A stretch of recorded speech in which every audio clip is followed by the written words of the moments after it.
તો કેટલા જણ ખ્રિસ્ત પ્રસાદ લે છે? મને આંગળી ઊંચી કરીને જરા કહેજો ને. બધા લો છો? બધા. ઓકે. ખ્રિસ્ત પ્રસાદ આપણે લઈએ છીએ, બરાબર? આજકાલમાં એવું સાંભળો છો કે એટેક આવ્યો, ઓન ધ સ્પોટ માણસ મરી જાય, એવું સાંભળ્યું છે? જુવાન છોકરાઓને એક્સિડન્ટ થાય, રસ્તા પર જ મરી જાય, આવું સંભળાય છે. તો પ્રભુ આ બાઇબલ દ્વારા, વચન દ્વારા આ બે બાબતને કંઈક આપણને સમજાવવા માંગે છે. ઓકે, તો એ વિષય પર આપણે લેવાના છે. તો જેની પાસે બાઇબલ હોય એ લોકો ખોલો 11:24 વચન ઉચ્ચારી તેના ટુકડા કર્યા અને કહ્યું, આ મારું શરીર છે, એ તમારે માટે અર્પણ થાય છે, મારા સ્મારક તરીકે એ કરજો. ઈસુ જ્યારે છેલ્લું ભોજન લેતા હતા ત્યારે શિષ્યોને આ કહે છે, રોટલી ઊંચી કરે છે, પછી એના ટુકડા કરે છે, એના ટુકડા કરે છે, અને પછી શું કહે છે કે આ મારું શરીર છે, એ તમારે માટે અર્પણ થાય છે, મારા સ્મારક તરીકે કરતા રહેજો. ઈસુ કહે છે કે મારી યાદમાં આ કરતા રહેજો. બેન 25મું વચન વાંચો. એ જ રીતે ભોજન પછી પ્યાલો લઈને તેમણે કહ્યું, આ પ્યાલો મારા લોહીથી કરાયેલો નવો કરાર છે. જ્યારે જ્યારે તમે એનું પાન કરો ત્યારે ત્યારે મારા સ્મારક તરીકે એ કરજો. 25મા વચનમાં હવે ઈસુ પ્યાલો ઊંચો કરે છે અને પછી શું બોલે છે? આ પ્યાલો મારા લોહીથી કરાયેલો નવો કરાર છે. કરાર એટલે શું? બાઇબલમાં જૂનો કરાર, નવો કરાર. અહીંયા ઈસુ કહે છે કે મારા લોહીથી કરાયેલો કરાર છે. અહીંયા કરાર એટલે શું? છોકરો ને છોકરી લગ્ન કરે તો ફાધર ની આગળ કરાર કરે છે કે સુખમાં અને દુઃખમાં. તો પતિ પત્ની એકબીજાને પ્રોમિસ આપે છે અને ત્યાં કરાર થાય છે, બંનેની વચ્ચે એક કરાર થાય છે. એમ ઈસુ આ છેલ્લા ભોજનમાં કહે છે કે મારા લોહીથી કરાયેલો આ કરાર છે, નવો કરાર. અને પછી એ જ વચનમાં છેલ્લે શું કહે છે? મારા સ્મારક તરીકે આ કરજો. એટલે કે ઈસુ પોતે ઈચ્છે છે કે એમને યાદ કરીએ, એમના એ દેહના જે ટુકડા થયા એને યાદ કરીએ, એ લોહીનો નવો કરાર થયો એને આપણે યાદ કરીએ. એટલે ઈસુ પોતે જ કહે છે કે આ તો તમારે મારી યાદમાં કર્યા જ કરવાનું. હવે એટલે જેટલી વાર તમે આ રોટી ખાઓ છો, જેટલી વાર તમે આ રોટી ખાઓ છો અને પ્યાલો પીવો છો, તેટલી વાર તમે પ્રભુનું આગમન થતા સુધી જેટલી વાર તમે આ રોટી ખાઓ છો, આ પ્યાલો પીવો છો, તેટલી વાર પ્રભુનું આગમન થતા સુધી તેમના મરણની ઘોષણા કરો છો. તેમના મરણની ઘોષણા કરો છો. અહીંયા વચન કહે છે કે તેટલી વાર તમે પ્રભુનું આગમન થતા સુધી. એટલે પ્રભુ એકવાર આવી ગયા, ઈસુ એકવાર આવ્યા. વચન કહે છે કે પ્રભુનું આગમન થતા સુધી, એટલે બીજી વાર પણ આવવાના છે. ઓકે, તો પહેલી વાર ઈસુ પૃથ્વી પર આવ્યા સ્વર્ગ છોડીને, એ કેમ આવ્યા? મરિયમબેન, ઈસુ પહેલી વખત આવ્યા, કુમારી માતા મરિયમના કુખે જન્મ લઈને આવ્યા, તો એ વખતે ઈસુ શા માટે આવેલા? ઈસુ પહેલી વાર આવ્યા કે આપણા પાપોની માફી આપવા માટે, આપણા પાપોની કિંમત ચૂકવવા માટે, અને બીજો એમનો હેતુ હતો કે આપણને પ્રભુ સાથેનું અનંતકાળિક જીવન મળે. અનંતકાળિક જીવન નર્ક પણ છે, સ્વર્ગ પણ છે. પણ ઈસુએ કિંમત ક્રૂસ ઉપર એટલા માટે ચૂકવી કે આપણને એ પ્રભુ સાથેનું જીવન મળે. હવે બીજી વખત પણ આવવાના છે, વાદળ પર આરૂઢ થઈને આવવાના છે. તો બીજી વખતે કોના માટે આવવાના છે ખબર છે તમને? વચન કહે છે અહીંયા હિબ્રુ 9 હું વાંચું છું. તેમ ખ્રિસ્ત પણ બધાના પાપોને હરી લેવા માટે એક જ વાર અર્પણ થયા, એ ક્રૂસ ઉપર અર્પણ થઈ ગયા. બીજી વાર તે પાપોનું નિવારણ કરવા નહીં, બીજી વાર આવશે, વાદળ પર આરૂઢ થઈને આવશે, બીજી વાર પાપોનું નિવારણ કરવા નહીં આવે, પણ પોતાની પ્રતીક્ષા કરનારાઓને મુક્તિ અર્પવા માટે. હવે હું ને તમે પૃથ્વી ઉપર જીવીએ છે, સંસાર લઈને બેઠા છીએ, ગુસ્સો, અકળામણ બધું થઈ જાય છે, સફળતા, નિષ્ફળતા બધું થાય છે. એ બધાની વચ્ચે, એ સંસારની વચ્ચે, એ સુખની વચ્ચે, એ દુઃખની વચ્ચે, એ અણગમા વચ્ચે, એ તિરસ્કારની વચ્ચે આપણા સ્મરણમાં, આપણા હૃદયમાં કોણ છે? જો આપણે અહીંયા કહે છે કે પણ પોતાની પ્રતીક્ષા કરનારાઓને મુક્તિ આપવા માટે પ્રગટ થશે. એટલે કે જોડે જે વ્યક્તિઓ આ સંસારમાં રહ્યા સુખ દુઃખની વચ્ચે પણ જે સતત ઈસુની પ્રતીક્ષા કરે છે, એમના માટે ઈસુ બીજી વાર આવશે અને અનંત જીવન મળશે.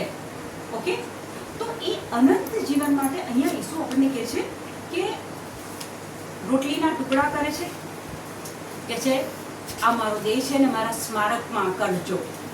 પ્યાલો આપે છે, કે છે કે લોહીથી કરાયેલો આ કરાર છે. ઈસુએ લોહી વહેવડાયું, કે છે કે લોહીથી કરાયેલો આ કરાર છે, અને કે છે કે મારા સ્મારક તરીકે કરજો. અને 26મા વચનમાં કે છે કે જેટલી વાર તમે આ રોટી ખાઓ છો અને પ્યાલો પીઓ છો, તેટલી વાર તમે પ્રભુના આગમન સુધી તેમના મરણની ઘોષણા કરો છો. એટલે કે આપણે જ્યારે કોમનીઓ લઈએ, પવિત્ર ખ્રિસ્ત પ્રસાદ લઈએ, ત્યારે આપણે શું કરીએ છીએ? ઈસુના મરણની ઘોષણા કરીએ છીએ. ખરેખર આપણે જ્યારે કોમનિયન લેવા જઈએ છીએ, યાદ કરો રવિવારનો દિવસ હોય છે, તમે ચર્ચમાં ગયા છો, ફાધર માસ કરે છે, પછી પહેલું વાંચન, બીજું વાંચન, તમારું ધ્યાન ક્યાં હોય છે? એ પેલા બહેન કે ભાઈ જે વાંચવા ઉઠ્યા, એ જે શબ્દ બોલે છે એના પર તમારું ધ્યાન હોય છે કે એણે કેવા કપડાં પહેર્યા છે, કેવા ઉચ્ચારો કરે છે, કેવો ચાલીને ગયો, એણે માથું ના નમાયું. ફાધર બોધ કરે છે, આજે ફાધરના બોધમાં મજા ના આવી. હો, આપણું ફોકસ ક્યાં હોય છે? દેવળમાં જવાનો હેતુ શું હોય છે? રવિવારે જવું જ પડે. અચ્છા, દેવળમાં નહીં જવું તો પછી અમુક મારી જે મરણની વિધિ કે બીમારી વખતની મુલાકાત, એમાં એ લોકો નહીં આવે મારા ઘરે. તમે જ્યારે એ ખ્રિસ્ત પ્રસાદને ગ્રહણ કરો છો, ત્યારે એ ખ્રિસ્ત પ્રસાદ છે શું? યાદ કરો કે ખ્રિસ્ત પ્રસાદ લેવા જાઓ છો ત્યારે એ લાઈનમાં જ્યારે તમે ચાલતા હોય છો, ત્યારે વિચારો ક્યાં હોય છે? એટલે એક બાબત કે જ્યારે આપણે ખ્રિસ્ત પ્રસાદ લેવા જઈએ, ત્યારે આપણું સ્મરણમાં શું હોવું જોઈએ? કે ઈસુના ટુકડા મારા પાપો માટે થયા, ઈસુનું લોહી મારા પાપો માટે વહેવડાવવામાં આવ્યું. કારણ કે ઈસુએ કીધું છે મારા સ્મારકમાં કરજો, મને યાદ કરજો અને આ કરતા રહેજો. તમારામાંથી અહીંયા કેટલા એવા બેઠા છે કે કદાચ ડાયાબિટીસ છે, કદાચ બીપી છે, કદાચ આર્થરાઇટિસ છે, યા તો કોઈ પણ એક કરી 11:30 છે. તમારામાંના ઘણા દુબળા અને માંદા છે. વચન શું કહે છે? તમારામાંના ઘણા દુબળા અને માંદા છે. કન્ફર્મ? આગળ વાંચો. અને ઘણા મૃત્યુમાં પોડી ગયા છે. અને ઘણા મૃત્યુમાં પોડી ગયા છે. કેટલા આપણા કુટુંબમાં, આજુબાજુમાં, સમાજમાં હમણાં આપણે જોઈ રહ્યા છે કે એક્સિડન્ટમાં જુવાન જોત છોકરો મરી ગયો, એટેક આવ્યો ને જુવાન જોત છોકરો મરી ગયો. એમનો સમય નહોતો આવ્યો. પ્રભુએ તમારા માટે લાંબુ જીવન મૂક્યું છે, તંદુરસ્ત જીવન મૂક્યું છે, પણ સમય પહેલા મૃત્યુ થાય છે. ફરીથી આખું વચન વાંચો. તમારામાંના ઘણા દુબળા અને માંદા છે અને ઘણા મૃત્યુમાં પોડી ગયા છે. તેનું કારણ આ છે. તેનું કારણ આ છે. 30મા વચનમાં કહે છે કે માંદા છે, ઘણા ઓઢી ગયા છે. એનું કારણ આ છે. કયું કારણ? હવે એમાં 29 વાંચો. કારણ જે કોઈ પ્રભુના શરીરને ઓળખ્યા વગર ખાય છે, જે કોઈ પ્રભુના શરીરને ઓળખ્યા વગર ખાય છે. કારણ જે કોઈ પ્રભુના શરીરને ઓળખ્યા વગર ખાય છે હા. કે પીએ છે, પીએ છે તે પોતાની સજાને જ વહોરીને ખાય છે. તે અને પોતાની સજાને વહોરીને ખાય છે. બાઇબલનું આ વચન જો આજે તમારા લોહીમાં વણાઈ જાય, જો તમે આજે આ વસ્તુને સમજી લો, વચન શું કહે છે? 30મું વચન, તમારામાંના ઘણા માંદા છે, બીમાર છે, દુબળા છે, ઘણા ઉડી ગયા છે, કબરમાં જતા રહ્યા છે. એનું કારણ આ છે. કયું કારણ? તો કહે છે કે જો સમજ્યા વગર, પ્રભુના દેહને ઓળખ્યા વગર જો તમે ખાઓ છો, તો તમે તમારી સજાને વહોરી લો છો.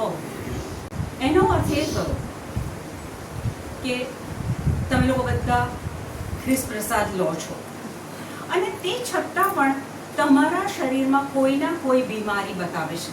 બાઇબલ કહે છે કે તમે ઈસુના દેહને ઓળખ્યા વગર ખાધો છે. આપણે તો એક પ્રક્રિયા બનાવી દીધી છે. દર બુધવારે જવાનું, દર રવિવાર જવાનું, કોમન્યો લેવાનો. પણ કોમન્યો લેતા પહેલાની કોઈ પણ તૈયારી વગર આપણે કોમન્યો લઈએ છીએ.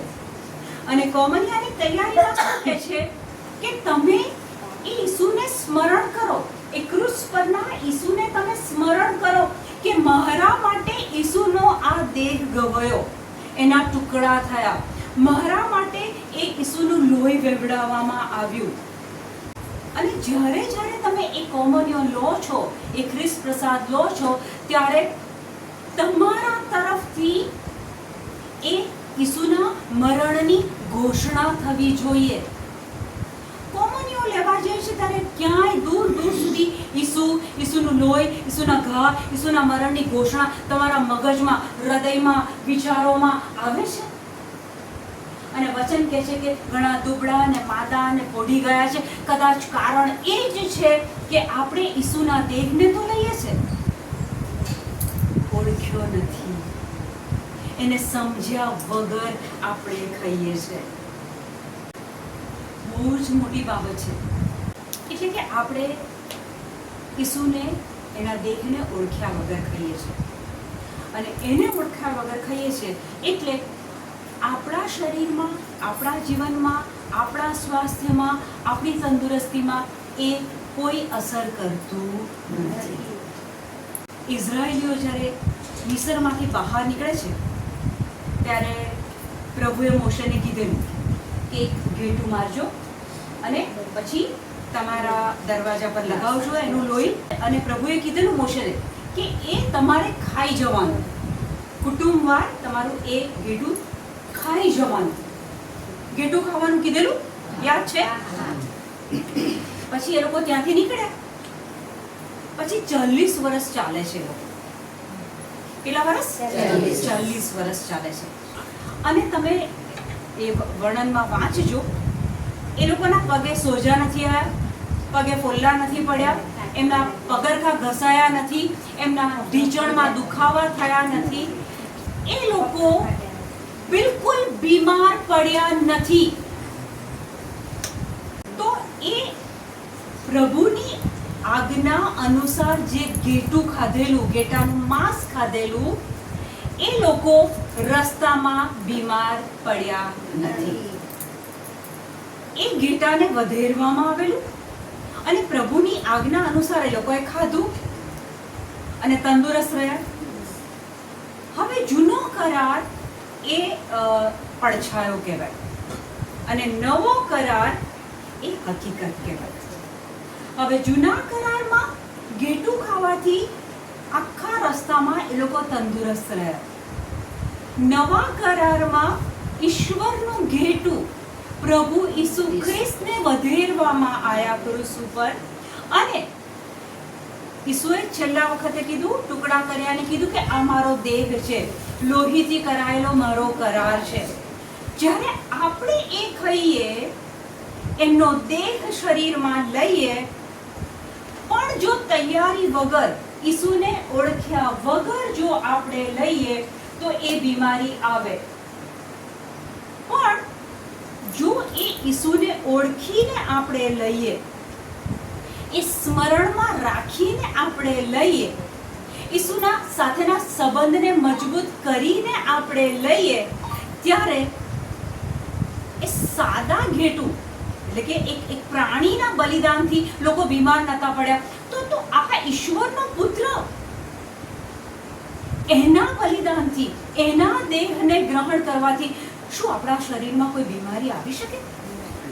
કોઈ સંજોગોમાં ના આવે. આ સંત પાઉલ આપણને આ બાબત સમજાવે છે.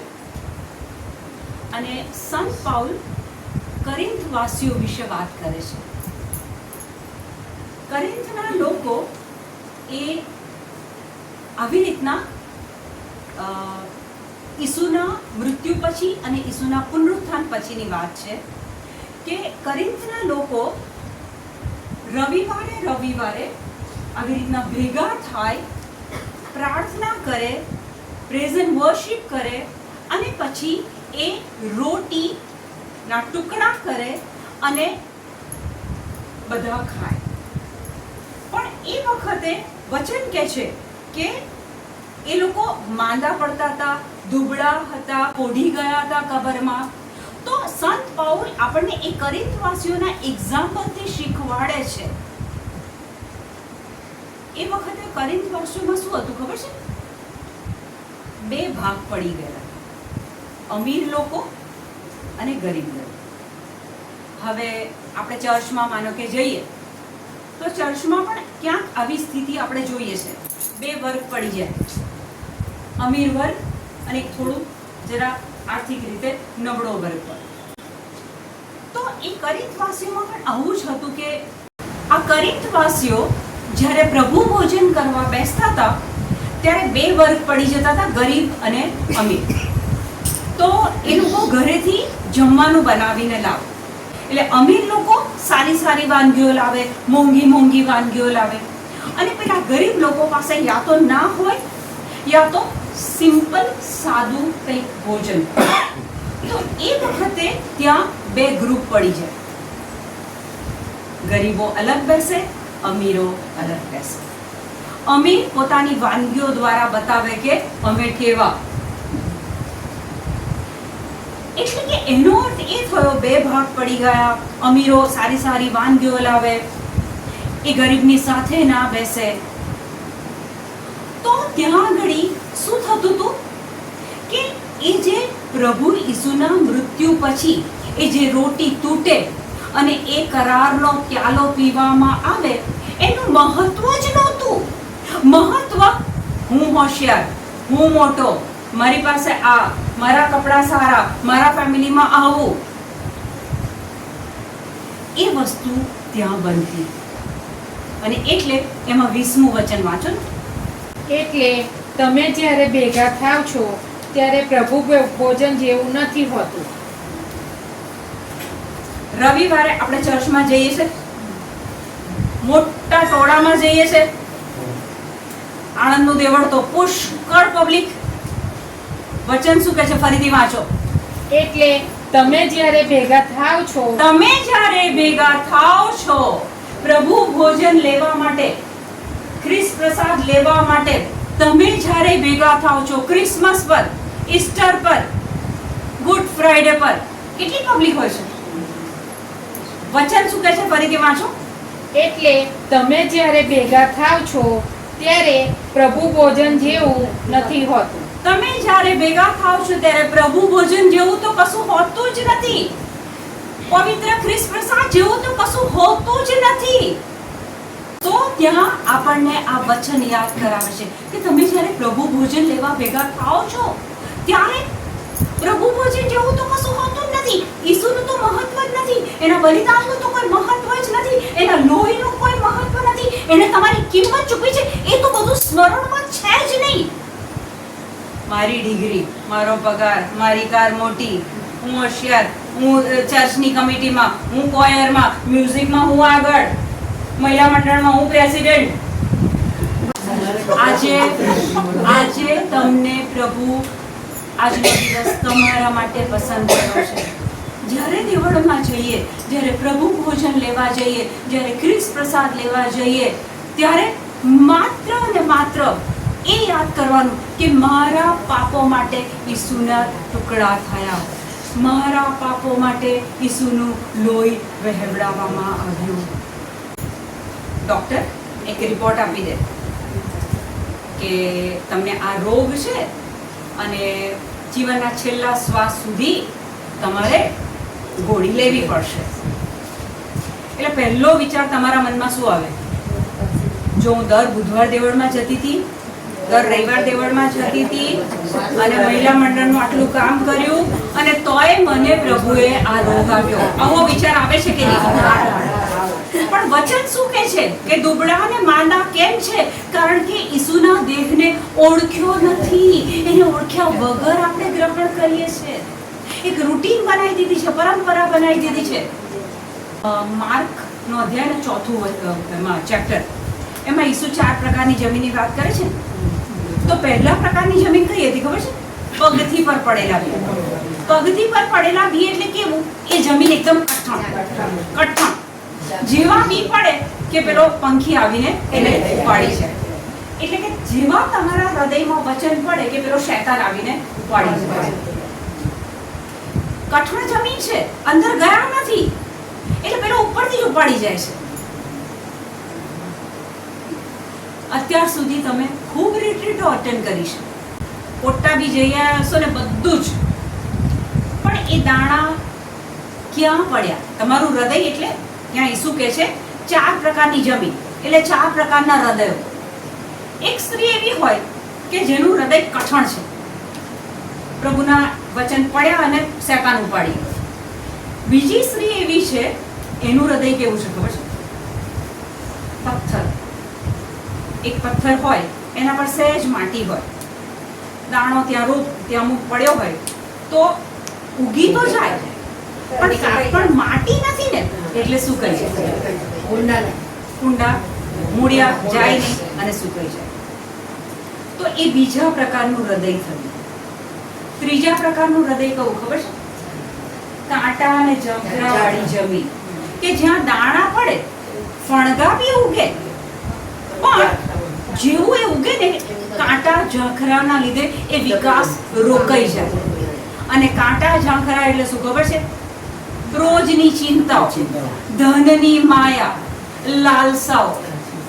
મારો છોકરો ભણશે કે નહીં, મારા છોકરીને લગ્ન થશે કે નહીં, હું કેટલું જીવીશ, મારા છોકરાને શું આપીને જવું?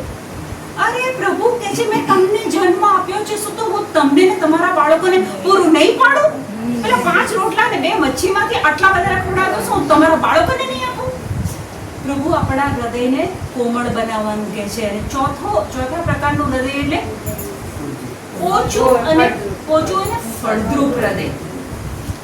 આજે જેનું હૃદય પોચું હશે અને ફળદ્રુપ હશે, એના હૃદયમાં આ વાત ઉતરી જશે કે ખ્રિસ્ત પ્રસાદ લેતા પહેલા મારે શું યાદ રાખવાનું? કે મારા લીધે ઈસુના ટુકડા થયા, મારા લીધે ઈસુનું લોહી વહેવડાવવામાં આવ્યું. અને એ મરણની ઘોષણા મારે દર ખ્રિસ્ત પ્રસાદ વખતે કરવાની છે. જો તમારા હૃદય પોચા હશે, ફળદ્રુપ હશે, તો જ્યારે ભાઈ કમ્યુનિયન લેશો ત્યારે તમને એ યાદ આવશે કે ઈસુ મારા માટે મરી ગયો, પાપ મેં કર્યા હતા. મૃત્યુ કેવી રીતના આવ્યું? ખાવાથી આવ્યું. જેમ મૃત્યુ ખાવાથી આવ્યું, એમ જીવન પણ શાનાથી આવે છે? ખાવાથી આવે છે. ઈસુના દેહને ખાવાથી આપણા શરીરમાં એટલે કે ફિઝિકલ શરીરમાં જીવન આવે છે, આધ્યાત્મિક જીવન આવે છે, કૌટુંબિક પ્રેમ, શાંતિ, આનંદ બધું જ આવે છે. તો જો ખાવાથી પાપ આવ્યું ને મૃત્યુ આવ્યું, તો એ જ પ્રમાણે ઈસુના દેહને તમે જ્યારે ગ્રહણ કરો છો ત્યારે એ તમારા જીવનમાં સાચું જીવન અને તંદુરસ્તી લાવે છે. ખ્રિસ્ત પ્રસાદ ગ્રહણ કરતા પહેલા, ઈસુનો દેહ લેતા પહેલા તૈયારી રૂપે તમે કંઈક કરો છો? ખ્રિસ્ત પ્રસાદ ગ્રહણ કરતા પહેલા તમે પાપોનો પસ્તાવો કરો છો? કરો છો? ખરેખર કરો છો? કેવી રીતના કરો છો? કે ભાઈ મેં બહુ પાપ કર્યા છે અને પ્રભુ મને માફ કરો, એવું કરો છો? કરો છો? કેટલી વાર ઘરેથી આયા હો છો, મોડા પડ્યા હોય એટલે દોડતા દોડતા આવો છો, ખ્રિસ્ત પ્રસાદ ગ્રહણ કરવાની કોઈ તૈયારી કરી નથી અને સીધા જ તમે ખ્રિસ્ત પ્રસાદ ગ્રહણ કરો છો. અને બીજા ઓપ્શનમાં કદાચ તમે તમારા પાપોને યાદ કરો અને પછી કહો કે પ્રભુ મારાથી તો ભૂલ થઈ ગઈ. તો ખ્રિસ્ત પ્રસાદ ગ્રહણ કરતા પહેલા ખરેખર પાપો યાદ આવે છે ખરા કે પછી મિકેનિકલી ચાલે છે? ઈસુ મારા પાપા માફ કરી દો, ઈસુ મારા પાપા માફ કરી દો. ખરેખર પાપ યાદ આવે છે? 2 Corinth 5:21. ખ્રિસ્ત પોતે નિષ્પાપ હતા. ખ્રિસ્ત પોતે નિષ્પાપ હતા. ઈસુએ કોઈ પાપ કરેલું નહીં. ઈસુ તો કેવા હતા? નિષ્પાપ હતા. તેમ છતાં આપણી ખાતર ઈશ્વરે તેમને પાપરૂપ બનાવ્યા. તેમ છતાં આપણી ખાતર ઈશ્વર પિતાએ એમને શું બનાવ્યા? પાપ રૂપ બનાવ્યા, જેથી તેમના દ્વારા આપણે ઈશ્વરની પવિત્રતા પામી શકીએ. એમના દ્વારા એટલે કે ઈસુના બલિદાન દ્વારા આપણે આપણા પાપો આપણા માટે થઈને એમને પાપરૂપ બનાવ્યા એટલે આપણે પવિત્રતા પામી શકીએ. આજ અંગ્રેજીમાં જ્યારે વાંચીએ છે તો અહીંયા એવું કહે છે કે for he made him who knew no sin. ઈસુ ખ્રિસ્તે તો કોઈ પાપ કર્યું જ નતું. એ ઈસુને ઈશ્વર પિતાએ ક્રૂસ ઉપર શું કીધું? શું બનાવી દીધા? પાપ બનાવી દીધા.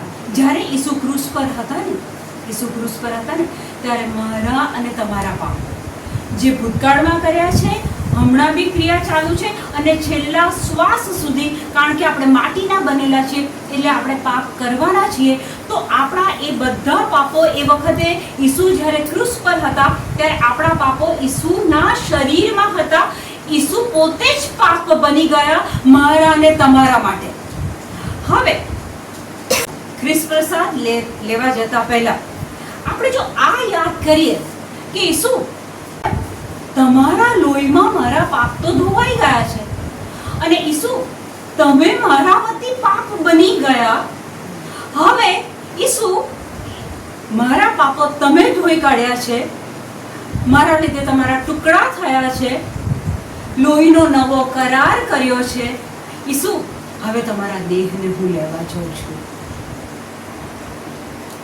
તમે જ્યારે તમારા પાપોનો પસ્તાવો કરો છો, તમારા પાપો યાદ કરો છો ત્યારે તમે એક ગિલ્ટી અનુભવો છો.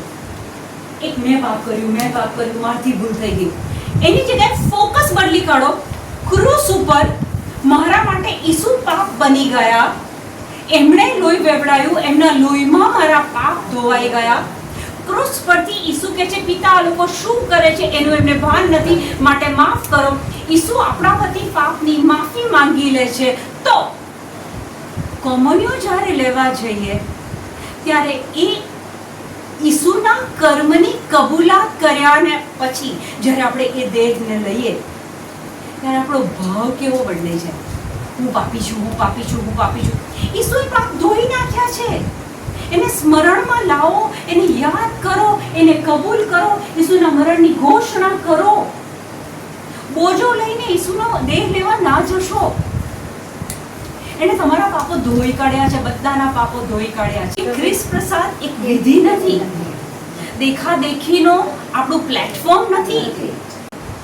એકચ્યુઅલમાં તો ખ્રિસ્ત પ્રસાદ લેવા જતી વખતે જ્યારે જો તમને એ યાદ આવે કે એ ક્રૂસ પર મારા માટે ઈસો તૂટી ગયો, છલ્લી થઈ ગયો, લોહીની એની સેરો ફૂટી. કેમ? કારણ કે મેં પાપ કર્યા હતા, એને ધોવા માટે એણે એ વેઠ્યું છે. જ્યારે તમે એ સ્મરણમાં લાવીને ઈસુ તમે મારા પાપો ધોઈ કાઢે છે ત્યારે એ ભાવ કેટલો બદલે જાય છે. ઈસુ સાથે તમારો સંબંધ મજબૂત થાય છે. પેલો ખોવાયેલો દીકરો બધું છોડી છાડીને એના અમન ચમનમાં બધા પૈસા ખતમ કરી નાખ્યા, પણ એને ખ્યાલ આવ્યો કે જો ત્યાં જઈશ તો શું છે, એટલે એણે શું કર્યું, યુ ટર્ન લીધો અને સીધો પિતા પાસે આવે છે. એ પિતાને કહે છે કે મેં તમારો ગુનો કર્યો છે, પણ પિતા સાંભળવામાં ઇન્ટરેસ્ટેડ નથી. પિતા તો એને આમ કરીને વાલ કરે છે, બચ્ચી કરે છે, નવો જભો, નવા પગરખા. આ શું બતાવે છે? પિતાનો પ્રેમ. ઈશ્વરને જગત પર એટલો તો પ્રેમ હતો કે પોતાનો એકનો એક દીકરો આપી દીધો. જેને એનામાં શ્રદ્ધા છે એનો ઉદ્ધાર નક્કી છે, નાશ નહીં થાય. એટલે જ્યારે આપણને આપણી ભૂલોનું ભાન થાય છે તો ચોક્કસ એ જ ક્ષણે આપણે પ્રભુ આગળ વાત કરીએ, પ્રભુ આ નહોતું કરવું પણ થઈ ગયું છે. પણ ખ્રિસ્ત પ્રસાદની જ્યારે આપણે વાત કરી રહ્યા છીએ ત્યારે આપણી તૈયારી રૂપે એ સ્મરણ, એ ઈસુ, એ ઈસુના શરીરમાં પડેલા ઘા, એ ઈસુનું લોહી, ઈસુ મારા માટે તૂટી ગયા, એ જો સ્મરણ રહે ને તો તમે યાદ રાખજો મારા શબ્દો, તમે બપોરે જમવા બેસો ને, રોટલી બી તોડશો ને તો જો તમારું એ સ્મરણ હશે ને તો તમને ખ્યાલ આવશે કે મારા માટે ઈસુ તૂટી ગયા. ઈસુ એક જ વસ્તુ ઈચ્છે છે કે આ સંસારમાં રહ્યા તમે મને સ્મરણ કરો. કારણ કે બીજી વખતે કોને લેવા આવશે? જે લોકો એની પ્રતીક્ષા કરતા હશે એમને જ. પ્રભુ આભાર માનીએ છીએ કે તમારા દેહને ગ્રહણ કરવા વિશે વચનો દ્વારા પવિત્ર આત્મા તમે અમને સમજાયું, એ માટે આભાર માનીએ છીએ. Thank you lord. આમેન.